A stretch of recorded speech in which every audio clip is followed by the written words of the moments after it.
एकूणच जर आपण पाहिलं तर विखे मात्र नाराज असल्याचं कळतंय, कारण नगरहून सगळ्यात महत्त्वाची बातमी येते।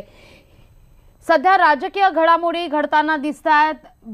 राधाकृष्ण विखे पाटील हे भाजपमध्ये प्रवेश करू शकतात अशी एक चर्चा आहे, कारण नाराज असलेल्या काँग्रेसमधल्या अनेकांशी विखे पाटील यांनी चर्चा सुद्धा केली आणि आता असं सुद्धा कळतंय की नगरमध्ये एक महत्त्वाची सभा होणार आहे आणि या सभेमध्ये राधाकृष्ण विखे पाटील हे भाजपवासी होतील असं म्हटलं जात आहे आणि यावेळी मुख्यमंत्री आणि प्रधानमंत्री सुद्धा उपस्थित असणार आहेत अशी सुद्धा एक चर्चा आहे आणि त्यामुळे आगामी काही दिवसात राधाकृष्ण विखे पाटील हे मात्र कमळ हाती घेणार आहेत असं म्हटलं तर काही वावगं ठरायला नको आहे।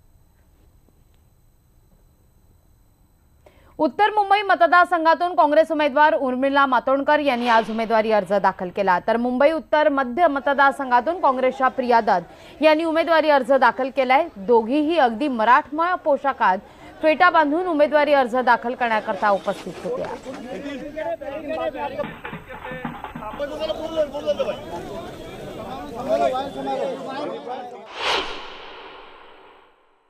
उर्मिला जी आपण नामांकन भरलं, काय सांगाल?